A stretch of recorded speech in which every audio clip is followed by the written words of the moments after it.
Hey guys, I am Ibigandscary. I'm bringing you another StarCraft 2 replay, this time featuring in our top left-hand side inferi LulsBoR, our red Masters level Protoss, and his opponent in the bottom right is Dea's silveR, our blue Terran. Both players are in very high Masters. Both players are on the EU ladder right now. We're on Alkaline Wastes, and it is a Protoss versus Terran, so it's going to be a fun matchup. Very high skill level here, very high Masters. So always a good time to be had watching people who actually know what they're doing playing this game, because I am not afforded that opportunity very regularly just because I'm terrible at this game. Absolutely terrible.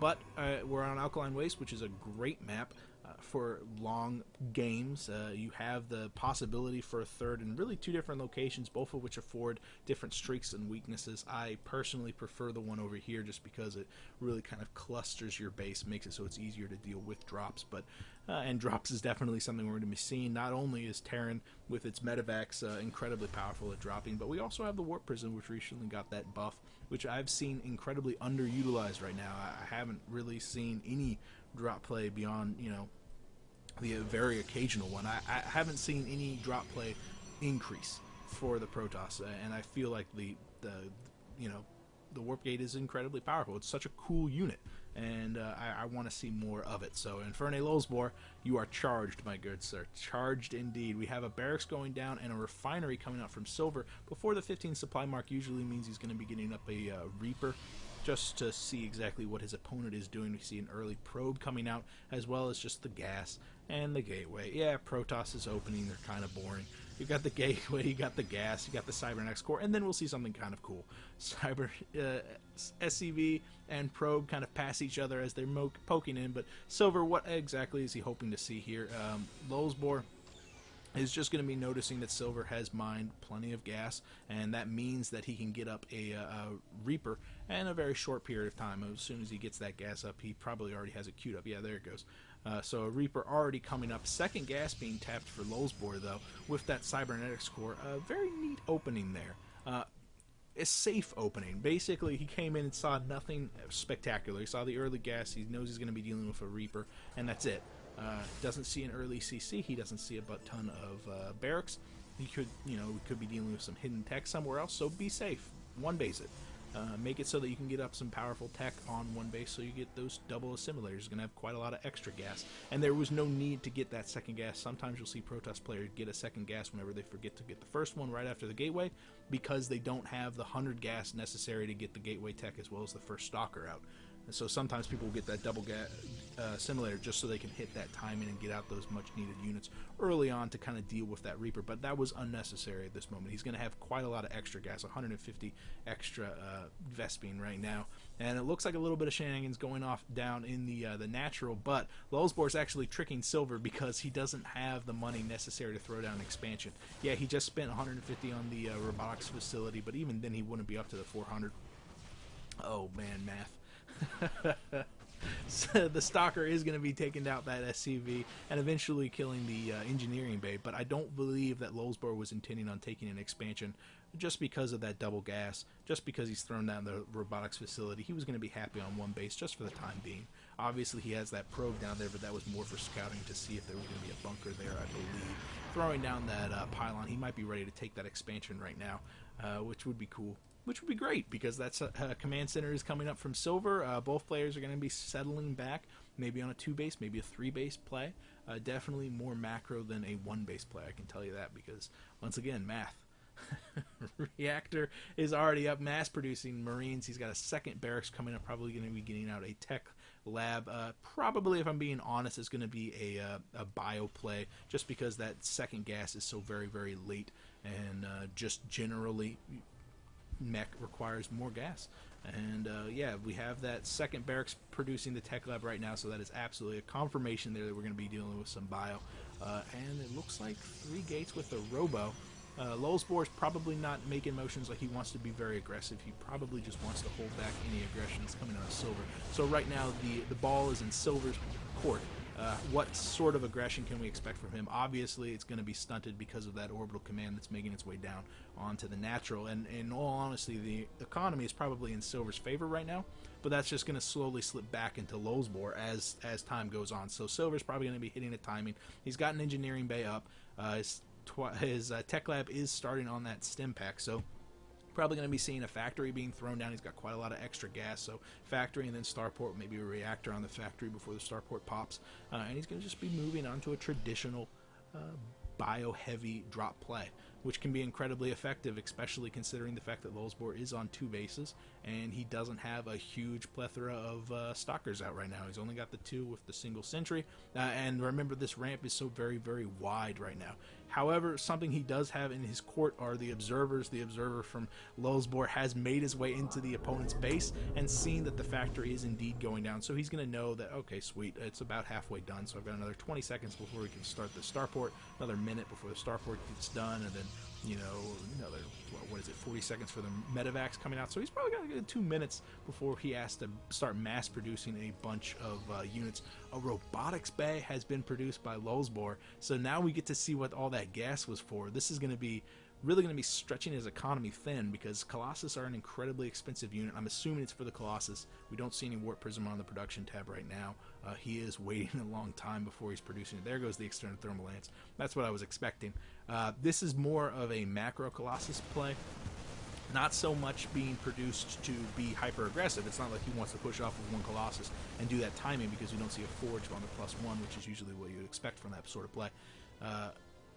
What this is for him to get a Colossus up so he has some anti-air, and that Colossus is going to be done by the time the starport transitions over and starts using the reactors to start producing those medevacs. So he's going to have at least 1 Colossus up by the time this drop play comes out, and that's going to help him a lot because of that AoE. However, what he does not expect, and what he might have the good fortune to detect, is that, you know, the destructible debris have been taken down. The SCV is down there. He's going to be taking a command center. That means that the drop play coming out of silveR is actually going to be a lot later than what you'd expect.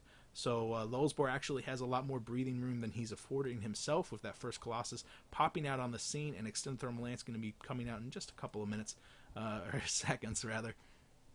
Both players are pretty much on edge right now. silveR is definitely a lot more relaxed, a little bit more confident. He's managing to take that command center. He's got some good scouting from the Reaper, and he's very much aware of what exactly is going on. However, LulsBoR poking in with his observer, oh my goodness, probably was just barely within range of the missile turret, but not within range of its fire, so it's like it's being detected.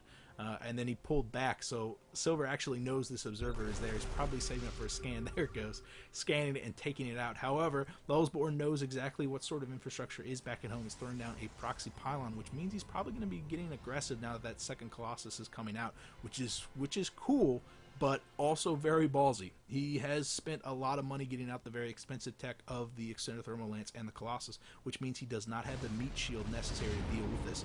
Nice play there from silveR, checking out to see if that pylon there. Unfortunately for him, the medevacs were spotted, which means that LulsBoR knows that these medevacs are afield. Oh my goodness, just barely within range. Seeing those medevacs, trying for the pickup, however, without blink on those stalkers, he doesn't have anything that could chase them down, even without their afterburner. However, he knows that that drop play is coming. He's getting 3 stalkers out, but check this out, there are 3 marauders in this. It's not just a pure marine drop play, so those marauders are going to be making mincemeat out of those stalkers. Here comes the extended thermal lance, shelling down damage on that bunker. We don't see any SCVs there to repair it, so it goes down pretty much instantly. At the same time the drop is going on for silveR, he's managed to clean up every single one of those stalkers with minimal losses. It doesn't look like LulsBoR wants to pull in there. Oh no! It was a recall! The recall from LulsBoR just to deal with that drop play. Awesome play from LulsBoR. silveR had no problem dealing Deathstroke to the stalkers and like the handful of zealots that were warped in there from LulsBoR, even though he had the heads up for that, forcing the recall back at home, and it looks like he had abandoned 2 of his Colossus too. Unfortunately for him, silveR was not capable of stemming and chasing down those Colossus, which would have been a massive pickup. Instead, now he's going to have to be dealing with 3 Colossus with a 4th on the production tab. Remember, no meat shield at all, and we see quite a lot of stalkers. Also, check out this infrastructure back here. silveR has a butt ton of tech labs on these barracks, which means he's going to be producing marauders a hell of a lot more than normal. Not going to have a lot of anti-air. He's also not going to have a lot of squishy marines. He's going to have marauders, and then he's going to be supplementing that with hellbats. And those marauders are going to be making mincemeat out of the stalkers. And unfortunately for the hellbats, there's no zealots here for them to abuse. But here comes the pressure, and then once again, silveR is moving in with his drop play. However, the stalkers get off a snipe on one of the medevacs before it can actually drop off its units, and the other medevac is going to have to deal with those stalkers all by its onesies. The Vikings are shelling down damage, and this is another thing that's really cool for the infrastructure that silveR has, is those Marauders don't require medevacs to support them like Marines do. To the point where they can actually last a lot longer, and it looks like these Marauders are eventually going to be cleaning up the stalkers, and then without the meat shield to protect them, these Colossus are very much exposed. But the Marauder and the Marauders have pretty much been cleaned up by the Colossus, and oh my goodness, the SCVs have surrounded the Colossus and are doing just enough damage to shell them back. But there's no standing force for silveR. Where are his units? I think his macro just kind of slipped. You can see everything is going to be popping out in just a couple of seconds. Just enough Marauders are going to be pushing forward. It looks like there goes the stem from silveR. He is probably going to get this Immortal, probably going to get the Colossus too, but has suffered some significant losses. 32 workers killed just because he was forced to pull every single one of his workers from his third and the majority of his workers from his natural. So silveR has taken a heavy blow to his economy, pretty much neck and neck because he's on 3 bases, but still definitely not what you'd expect, because that first drop play was super impressive. He did so much damage with it, but the second drop play, the medevac was taken out by doing no damage at all, and then the second one, I think it was 14 workers killed at the end of the first drop play. So he really didn't kill a single worker in that second one. So it was a great pickup to cut off every single one of those Colossus. It is definitely a good play. However, silveR is by no means ahead. He has three bases up, but he's taken a lot of hits to his economy as well as his infrastructure, and so you know, I'd say it's about neck and neck right now, especially considering the fact that the drop play was completely cleaned up. The medevac is going to be limping home. Something I do like about this play, and this has come into vogue, is the Hellbats in the front soaking up damage, soaking up those Zealots, and then the Marauders in the back shelling down damage on those Stalkers, just chewing them alive. And then if they can get within range of the Colossus, they can kill them incredibly fast. This is actually a very popular play, not only against this sort of composition we see out of Protoss, but it's also come into vogue a little bit against the Roach timing effects that we've seen coming out of Zerg. I forget what pro player I saw actually do this a short time ago, but it is incredibly effective because neither the Hellbat nor the Marauder are as squishy to the point where you need a ridiculous number of medevacs to keep them alive, so you can afford to spend a lot of money getting out these Vikings, and those Vikings can chew apart not only the Mothership Core, but also the Colossus and any Void Race you can run into. So it's definitely a tough unit composition to beat. The Hellbats having a fun time against all those Zealots. The Zealots get chewed apart. Here comes the Marauders swinging north side of the slow time bomb, and it looks like silveR's just going to browbeat his way through this. No drop play is needed at this point because LulsBoR has lost every single one of his Colossus. He's only got a handful of Stalkers left, and those Stalkers are getting chewed alive by these Marauders. Marauders are just made to kill Stalkers. This is absolutely brutal. 3-3 is going to be finishing in just a couple of seconds. LulsBoR is pushed all the way back home onto his main base, but with only Zealots to deal with this composition no, this game is absolutely over. silveR, what a clutch haul. The Manor Mules, really unnecessary. So unnecessary. It was a great play, not only from silveR. I mean, silveR did a great job with that initial drop. Clutch hold against those Colossus, really close. Pulling the SCVs was definitely the right decision, and that can be a hard decision to make because, you know, a couple seconds too late and there's nothing there to support them, a couple seconds too early and they just get chewed apart by the Colossus, and it does absolutely nothing to help your actual fight. But I love this composition. This is something that's super popular now. Not really popular, but it should be popular because it's very powerful. Every time I've seen it, it's absolutely raffle-stomped Protoss, and I have not seen a correct response out of them. And this is the only infrastructure you need in order to get up the Hellbats to support them, because they're so very dexterous. Those Hellbats last forever, and you really only need a single factory getting up those reactors. Obviously, you need to add on more as time goes on, and with the additional barracks being produced, I'm sure we're going to see another factory eventually, but you know what I mean. You totally know what I mean.